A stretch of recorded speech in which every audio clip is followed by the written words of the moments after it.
So good afternoon, everyone. Welcome to Grand Rounds. We have a very special speaker today, Dr. Annet Kirabo. Um, Annet is originally from Uganda and had a degree in veterinary medicine until she came to the United States for a PhD and then a postdoctoral fellowship at University of Vanderbilt, where she developed the interest for inflammation, hypertension, immune responses in hypertension. She rose through the ranks and now is currently an associate professor. She's been amazingly productive, exceptionally, with 160 publications in top journals, JCI Insight, Hypertension, circulation research, which currently she's the associate editor. And almost every month, she's always on Twitter, so I see the publications monthly, one after one. Is really a publishing machine.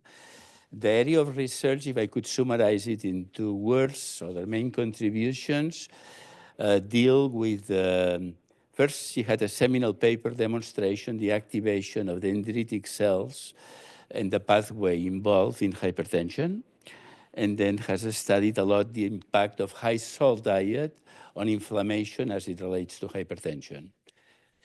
In addition to these studies at the bench, she has a large laboratory, very well funded.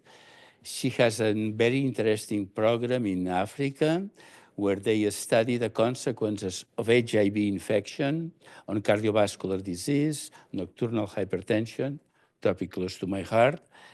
And what else can I say? Well, I like to tell an anecdote about salt and hypertension. And it's about my mentor, Neil Kurtzman, that we were a study section here in Chicago, the AHA, reviewing grants, and at lunchtime, they serve the food that tastes, absolutely nothing, no salt whatsoever. And he asked for a salt shaker. And the people said, but Dr. Kurtzman, this is the AHA, we don't use salt. And the following day, challenging everyone else, he brought his own salt shaker. So I mentioned that as an introduction to this important topic of salt-sensitive and salt-resistant hypertension. I would love if he was here and you could convince Dr. Kurtzman that there are people that are salt-sensitive and people that are salt-resistant. Thank you so much. Excellent. Can you all hear me? I like to move around. I don't want to be stuck over there, but thank you so much, Dan. Dan is a fantastic friend of mine. I met him at one of the Gordon conferences, and ever since then, we have really kept in touch, and he's a mentor to me, follows me and supports me on Twitter. But, you know, he mentioned that salt, we love salt, but we are probably in this one meal that we are eating, we are probably eating more than what is the daily requirement for salt. So what I'm going to present today is how can we keep enjoying the salt when we have treatments to prevent the repercussions that it's causing even right now as we eat. So these are my disclosures. And as Dan mentioned, I was born and raised in Uganda. And I was born during the era of Idi Amin, the dictator of Idi Amin. And we had not recovered from the repercussions of the dictatorship of Idi Amin when the pandemic HIV started, which I'm not going to talk about that today, but I have a research program that is driven by passion because, you know, whereas the arts, therapeutics for HIV really converted HIV/AIDS from being a death sentence, there is now cardiovascular disease. In fact, we find that people with HIV are 100% impacted by HIV. But I'm not going to talk about those mechanisms today because Dan told me that I need to make my talk less. Less is more, right? That's what he said. So I removed a lot. But anyway, so I was born there. This is actually my school where I went to school. We moved around. We were refugees in our own country and we moved around a lot. But this is where I spent time most of my primary years from the age of 9 to 13. But I was so fortunate to be here because I wasn't even destined to be in school. I only went to school when my younger brother was being taken to school. I was like, what is school? I also have to go to school. So my dad then decided to take me to school. And when I went there, I knew that to stay there, I had to be on top of the class, which kept my dad interested. And so that is, I was fortunate to be there. Long story short, I came to the US in 2003 after graduating from vet school. And at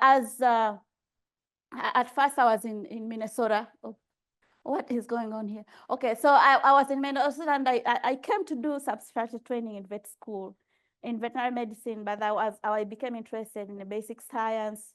And my CV was so different. And so Dr. Gazal accepted me in the master's program. I worked with him and I was able to be accepted in University of Florida here and worked with Dr. Sayeski. He wasn't a hypertension researcher, he was a blood cancer researcher, but I asked him if, because I was international, I would not qualify for T32s. But I asked him that if he would accept me in his lab, I would get HA funding, which, because HA funding is cardiovascular, fast forward, I got it after several tries, and then I got Chris Bayliss to be my commentator to teach me about cardiovascular disease. But because I was the only person doing cardiovascular disease in the lab, I created a mouse model that had this phenotype. I would go to HA by myself, and that's where I found David Harrison. In fact, I found him when I had already decided on what lab to go to, because Chris Bayliss told me about all these nephrology labs, and I got a fantastic lab. And I was alone. I told David Harrison, can I sit with you? And then he convinced me to go to Vanderbilt, which I know that was the first time I saw. But those are really long story short. Like I mentioned, I'm here. I'm going to stay for the HA, and I've been volunteering for the HA since then, because the other reason why I do what I do. The other reason why I'm in cardiovascular science, or even a scientist, because it was impossible otherwise. I got, my pre-doctoral fellowship, and they have also funded a lot of my research until I started getting my own research funding. So right now, because of my volunteership, I serve on the Council of Councils as the chair of diversity for the council that oversees all the councils. So and it's just driven by love to pay back of what they have done for me and my career. It takes a village. I have so many mentors, so many trainees, past and present. And like people like Dan are not only here, but they really support my career in ways that I can even never say. So this slide is really not enough to put all the people that have supported me, but I'm so thankful for all the opportunities. And the other thing that I had to do is I had to marry an American, because this is the easiest way to get American citizenship. You don't even have to pay the lawyer. So it is, that's if there are people who need to get citizenship. And then also he had to pay the bride price, right? We went to Uganda, had this wedding. And so there is this negotiation that goes on between the parties. And he didn't have a lot of family from when we went. So he didn't have a lot of people to negotiate back. And so my dad asked for cows, and he didn't have any cow, because how much cows you give also depend on the value of the girl, So with all the degrees that I have, those are a lot of cows. But after a lot of negotiation, my dad settled for this SUV right here. But also, salt is part of the bride price. It has to be, it is a taboo. Even if he had brought a lot of things and SUV, he had to bring salt. And that salt is given each person, and a lot of people came. It was a high profile wedding. And you have to give a bag of salt to every person, because it takes a village to raise a child. And so Eyali Omunu, we dance to this chant as we, when we are in weddings. And it means in my language that the one who ate salt, come and see and get rewarded. So it is, the salt is really of high historical value in my culture, but also all cultures, because celery comes from salt. Sodia comes from salt. And a lot of cultures, Gaddafi led this peaceful rebellion that really defeated the British, because he led the Indians to make their own salt, and it cut off the financial flow for the British and made them weak. And even Dr. Martin Luther King went to Gandhi, sorry, not Gaddafi. He went to Gandhi and got some ideas how to lead this peaceful war. So salt is of very high significance historically. But now that we have access to excess dietary salt, it is a significant cardiovascular risk. It has led to a lot of cardiovascular disease. In fact, World Health Organization, the American Heart Association have come up with recommendations to eat less salt, and they propose, like HA recommends 2.3 grams of sodium intake a day. And we have refused to comply with these recommendations because it's just not possible, mainly because most of that salt we eat, we don't add it in our food. It's added for us with the food, in the bread, the soda, and the processing industry. So we really, what we add in the food is very small compared to what is already added for us. So it is a big challenge. And everybody, when people eat salt for a long time, this is work by Dr. Guyton. He has written textbooks. When I went to vet school, I remember exactly that textbook, and I have story about this because we had one textbook for the whole class of 50. And I was the only girl in the class of 50 men. So you can imagine that situation if I even ever got a chance to read that book. But anyway, Dr. Guyton proposed that if you have a normal functioning kidney and you eat too much salt, that you simply pee it out and your blood pressure remains the same, right? And he said that to get hypertension, something has to happen to the kidney whereby there is retention of volume and salt, so that you have an increase in cardiac output, and that is when your blood pressure increases. So this really works, and you eat salt for a long time. These things are going to happen to your kidney over time. You're going to accumulate it in your skin, as I'll show you, and inflammation will happen, adaptive immune system will happen, and over time you'll get cardiovascular disease. But what we find is that there is something different by certain people that have salt-sensitive hypertension. And these are people that when they eat a salt load, their blood pressure increases rapidly within minutes. I bring people into the clinic, as I'll show you. This is happening within minutes, several millimeters of mercury, 10 millimeters of mercury, 20 millimeters of mercury. And this is an independent risk factor for death. And this kind of salt-sensitive hypertension does not follow the Guytonian, does not really fit into the Guytonian theory of kidney damage, because even people that don't have hypertension at all, so normosensitive people, so this hides everything, and I don't know, but this is a group of people that are normotensive, but so sensitive. And they also have cardiovascular disease. Their kidney is normal.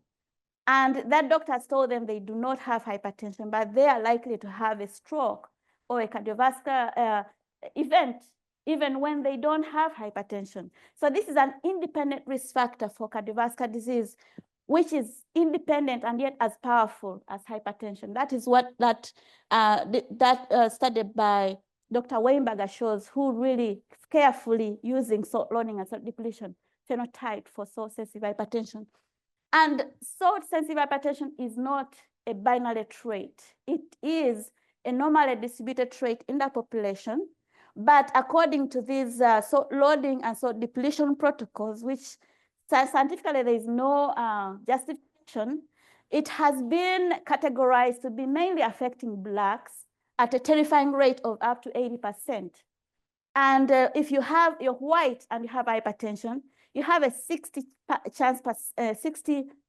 chance of having salt-sensitive hypertension.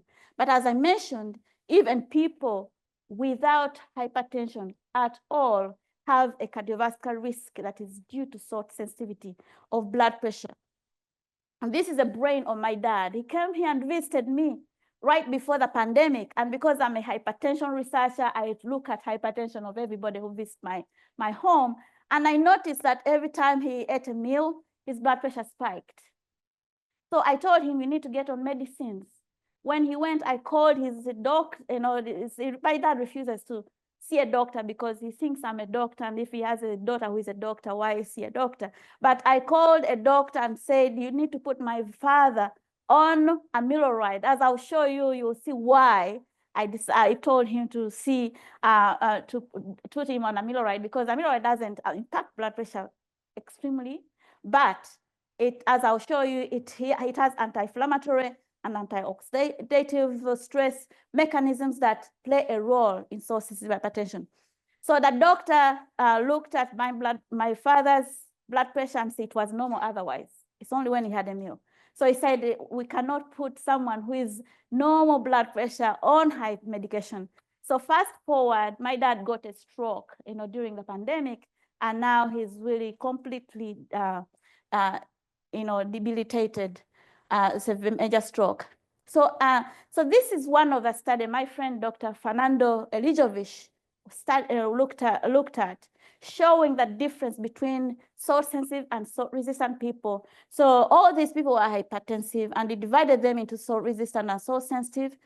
And and this is following a challenge. So he found that cardiac output increases the same way between salt-sensitive and salt-resistant people when he gives them a sodium challenge. But then he found that there was a disconnect in blood pressure response. The salt-resistant people do not respond. They don't have a concomitant increase in blood pressure. The salt-sensitive people increase their blood pressure. So there is a disconnect between volume handling and blood pressure when it comes to salt-sensitive versus salt-resistant people. And in that paper, if you go read it, it's in hypertension. He proposed a vascular mechanism.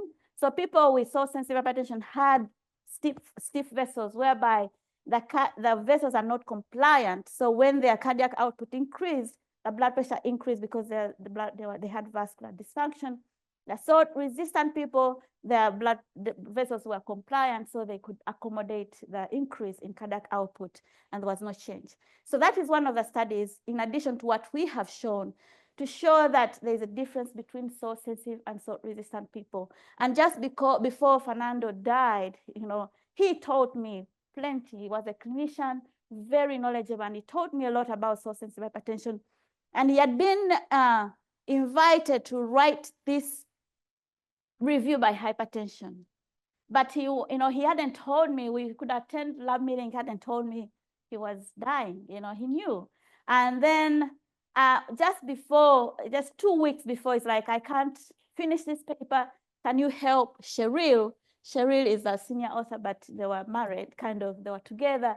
And when I die, she won't be able to finish this. Can you help her? And I got this paper and handled it. And it just revealed so much to me. And it was about salt sensitivity in Blacks, how to differentiate between epigenetics and non-epigenetic mechanism. And yet the challenge, I didn't add to the paper, the challenge was removing, because there was this word limit.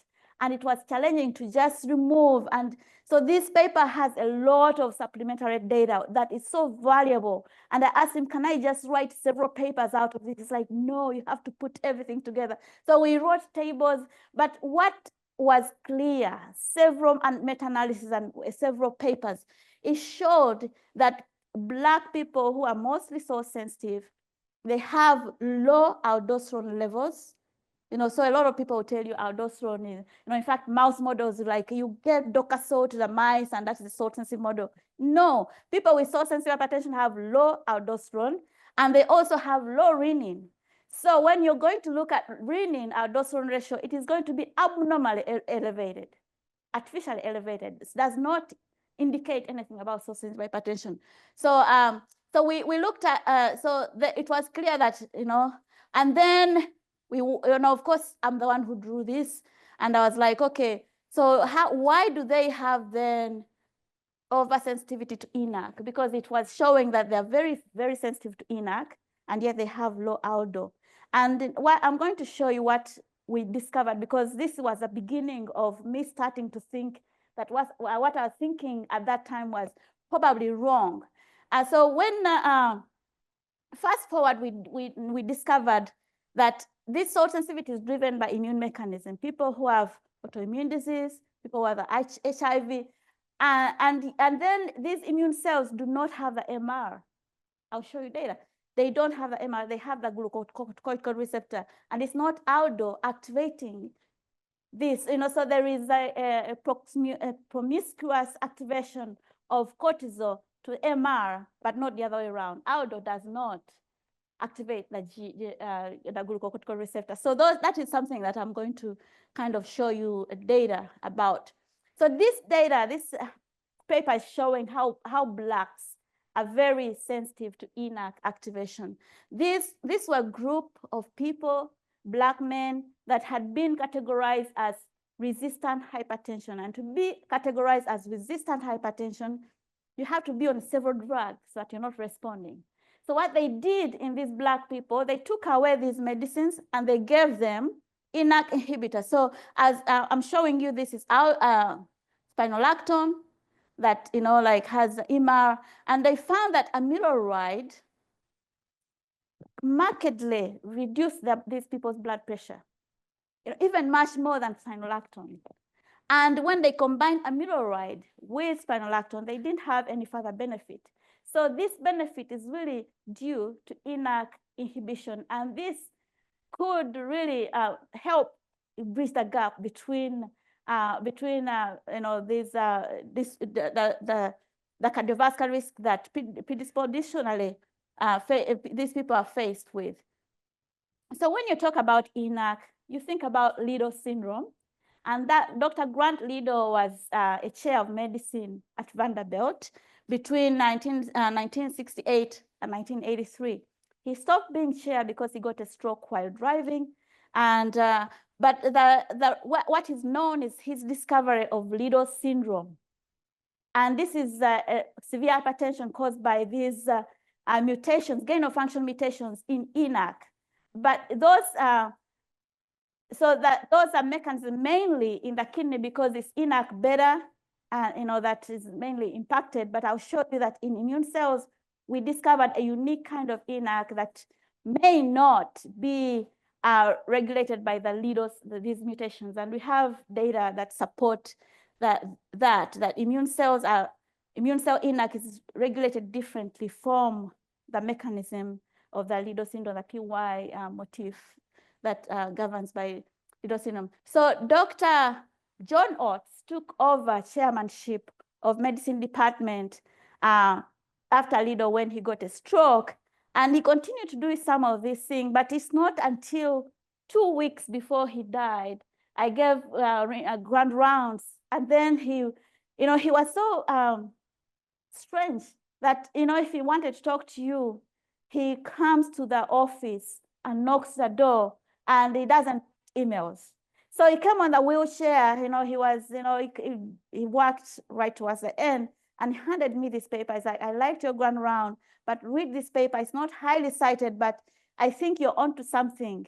In this paper was a meta-analysis where they found that when you add ENaC inhibition to elderly, it reduced their cardiac myocardial infarction and sudden death. So that is showing a meta-analysis. And we know that myocardial infarction has inflammatory component. And at that time, I was like, okay, I read the paper and I promised him I would put it as part of my presentation up to this end. And but it makes a lot of sense to me because mechanistically we find that these immune cells are responding to salt. And the working hypothesis, because they are immune cells, they are known for protecting us from infection, but how do they then increase blood pressure? So the working hypothesis that we work with, at least from what is published, is that they are activated and they go and attack the vasculature and the kidney, and they release cytokines that a number of people have published that these cytokines, they impair, they activate renal transporters, including ENaC, and these other people, IL-1 beta, activates NKCC, ENaC, and we think that the thinking, at least right now, this is still hypothetical, is that this is how it increases blood pressure. So it's not that the kidney is, we are getting rid of the kidney. These immune cells need to go to the kidney to regulate blood pressure, but not directly through sodium transport in salt-sensitive hypertension. So since I opened my lab in 2016, and we have discovered this pathway. We discovered this unique, this unique sodium channel in the immune cells. And that time we were working in mice, and we found that this channel has only alpha, 2 subunits, alpha and gamma, and yet in the kidney it is made of 3 subunits. In fact, people, when we sent this to cell metabolism, like, this is impossible. This channel does not work. And yet we did physiological experiments, like even patch clamping, and and this channel truly works. It works at a level of 15%, the maximum channel. But it makes sense, because don't expect an immune cell to function at the rate of the kidney cell. This is a function. I say it made sense to us, but we published cell reports. But then Tom Clayman saw this paper, and it made so much sense to him that we got an IR01, and he has taught me ever since so much about the ENaC. So then I'll tell you, all the work I'm going to show you is that I've stopped studying mice, because the channel in mice is totally different from what is in humans. And to me, of course, that was interesting, but I'm mostly right now looking at humans themselves, because the channel in the immune cells of humans is made of alpha and delta. It's not the talk I'm giving today. We have gone as far as trying to come up with a structure of ENaC delta that wasn't there otherwise, because no one was giving attention to this. But anyway, so this pathway, we found that, sorry guys. So we found that sodium comes into the cell through ENaC, and then it is kicked out via the sodium calcium exchanger. This is a lot of Western blots that I'm saving you. So you just have to trust me. You can go read the paper. But sodium is kicked out, and then it is the calcium that comes into the cell and does the mayhem. It activates PKC, and then PKC activates this subunit of NADP oxidase. This assembles the whole enzyme into the membrane. We can show that this enzyme goes to the membrane and starts producing reactive oxygen species. And then these these cells are dendritic cells. These were dendritic cells. Their function relies on reactive oxygen species in a process called oxidative burst. So they don't need training. When they see a bacteria, they engulf the bacteria and they produce a lot of reactive oxygen species. That is how they kill the bacteria. This is what is happening in people with salt-sensitive hypertension. This innate immune function, somehow the salt is causing these cells to produce that response of oxidative burst. But anyway, this reactive oxygen species, when it happens, it leads to oxidation of fatty acids. It's not the reactive oxygen species themselves. Of course, they're dangerous, but they also have signaling functions that, but what it does, even something more dangerous, it oxidizes lipids. And then these lipids, arachidonic acid, leads formation of these aldehydes called isoleucoglandins. And these rapidly attack proteins, and they form protein complexes. And these complexes, the immune system sees it as foreign. So this produces an autoimmune-like state in hypertension.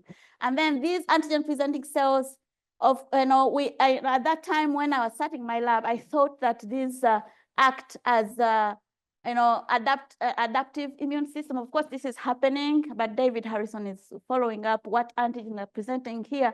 But to me, what is happening to these innate cells in a very quick oxidative burst response, this cytokine storm, has caught my attention much more than adaptive immunity that happens downstream, that is seriously leading to long-term increase in blood pressure. I'm interested in this rapid increase in blood pressure. So that's what we are focusing on right now. So what we are doing, we are studying humans. We recruit humans, we get them 2 weeks before they're all hypertensive, but we get them 2 weeks. We take away all medicines in the blood pressure monitoring. I have a team of clinicians that are helping me and recruit. And then we monitor their blood pressure by ambulatory blood pressure monitoring. And when they come into the clinic, we measure their sodium MRI that I'm not showing here because it's like opposite of what we're hypothesizing, but that's another story which is very interesting as well. But we salt load them to equalize them. So everybody comes, has been going, eating different amounts of salt sometimes. So when they come to the clinic, we give them a high salt diet to equalize them. And then we define salt sensitive from that equalized amount by salt depletion. And so we give them a low salt diet, and we also give them furosemide. So we are giving them furosemide. So you're going to see these people given furosemide that are able to separate between salt sensitive and salt resistant people. Salt resistant people do not respond to furosemide. That is something for clinicians. I hope it's interesting for clinicians that that is happening. So this is, in this publication, we now have 35 people, but at this time we had 19 people when we published this. But what I really wanted to emphasize is that we make sure that these people have normal kidney function, because we think that this is extrarenal. We want to look at mechanisms that are extrarenal. So they have, by measuring creatinine, they have at least indication that they have normal kidney function. But even if they all have normal kidney function, we see that they are responding differently, to blood pressure. Some of them do not respond at all when we take away the sodium and treat them with furosemide. Some of them are inversely. So they, they come in, they're hypertensive, and you give them a salt load, and that normalizes their blood pressure. You take away the salt, their blood pressure increases. So there are people walking around with hypertension. All they need is salt. It's so paradoxical, so interesting. And we call them, they have a cardiovascular risk that is driven by renin, but they're very interesting that we call them inverse salt sensitive people. So we are studying these people that are salt sensitive here. So this is a response all over the place for high blood pressure. But when we look at sodium handling by the kidney, it's identical in everybody. Even if they're responding differently, the blood pressure is all over the place, the renal handling is the same, it's identical. So this is clearly not really, not everybody is tying in with Dr. Guyton's hypothesis. The salt sensitive people are clearly different. And by the way, you stop me anytime I can clarify anytime I can stop. But what we found, what is matching is immune cell activation.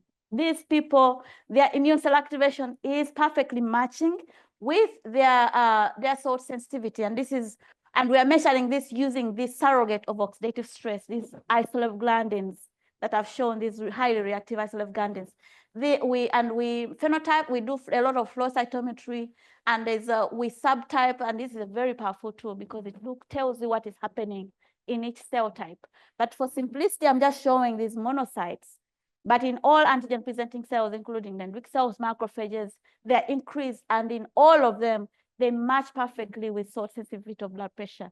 So this suggests that this is probably an inflammatory phenotype. We've gone further by doing single cell RNA-seq. And so that, this is if you're used to this kind of analysis, this is a UMAP showing where all the cells are. And these are salt resistant people. The salt loading and salt depletion is not doing anything. That the redness is showing the gene changes. And you clearly see that of course, the salt sensitive people, there is something happening in all the cells. But these cells are clearly important. These are the monocytes, right here. So that monocytes are cells that are transitioning. They are transitioning to dendritic cells and macrophages. So it makes sense that they are vulnerable to the salt insult. And they have a lot of gene changes happening. Of course, we'll go back and look at all the phenotypes. But right now, I want to focus on what I told you before, the MR versus the glucocorticoid receptor. When we look at these cells carefully, we find that this is different cell types, and we find that the glucocorticoid receptor is the one that is expressed in these cells, and the mineralocorticoid receptor is not expressed in these cells. SGK1 is up here expressed mainly in these antigen presenting cells, these innate cells. So clearly, this is not MR. In fact, this is just showing. So this is a corticoid receptor, and it's increasing. So this is salt loading. This is baseline, and this is salt loading and salt depletion. So SGK1 is changing in sync with the glucocorticoid receptor. When you salt load, they increase. You take away, so they're increasing rapidly according to blood pressure. And we have done. This is a paper we have written. We have done a lot of analysis. We have asked these cells to respond to cortisol versus MR, and these cells will tell you that we respond to cortisol and we don't respond to the mineralocorticoid receptor. And we have published showing that aldosterone is not correlated with salt-sensitive hypertension, this rapid increase in blood pressure. It is correlated with long-term hypertension baseline, but not salt-sensitive hypertension. But when we look at these people, we find that, first of all, when you eat salt, it kind of changes your metabolism. So like this is the metabolome. When so baseline, you salt load, the metabolome changes here. You take away salt depletion, it changes back here. And we have a lot of data to sort through. But when you focus on cortisol, you find that cortisol correlates perfectly with changes in salt-sensitive hypertension. So it is cortisol that is really driving salt-sensitive hypertension, and it also is related to immune cell activation via isoleucine in all these cell types. It is, positively correlated, and this is really interesting work that is coming up. And Aldo is not playing a role in this immune cell activation. That we have done control studies. And just for Dan, I put this to look at the renin-angiotensin system. See for yourself. So renin-angiotensin system is not playing a role in this immune cell activation. We don't have ACE2. Okay, some of these, like ACE2, are not present. Of course, we'll go back and look at some of these components right here because they are interesting. But like the most, renin is not there. ACE2 is, of course, and then like some of these that are interesting. But right now we are going to focus on this signaling by cortisol and the glucocorticoid receptor. And so we are working on the hypothesis that high salt is mimicking a stress response that causes the HPA, the hypothalamus, to produce the HCH that causes the kidney, the cortisol production, which then activates this cortisol, and that is what is activating SGK1, which we have a paper in hypertension, for the top paper in hypertension, that we show that SGK1 is regulating ENaC.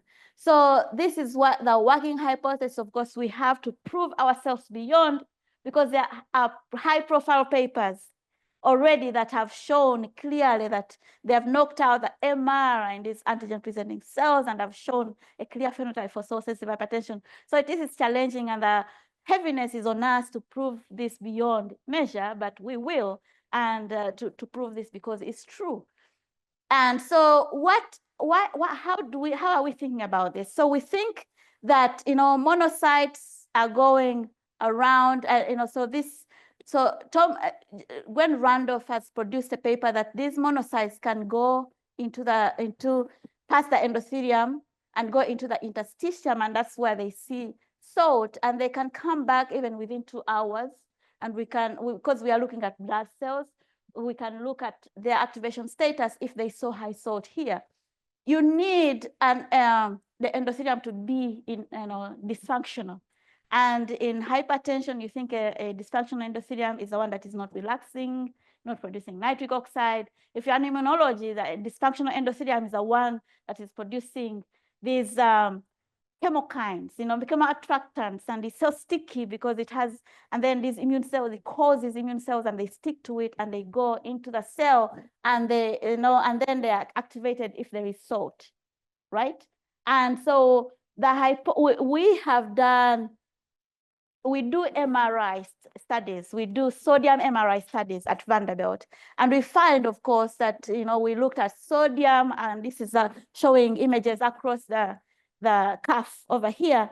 And we show that some people, older people, Black people, they have more sodium in their skin, hypertensive people. And that is correlated with immune cell activation via isolate glandins.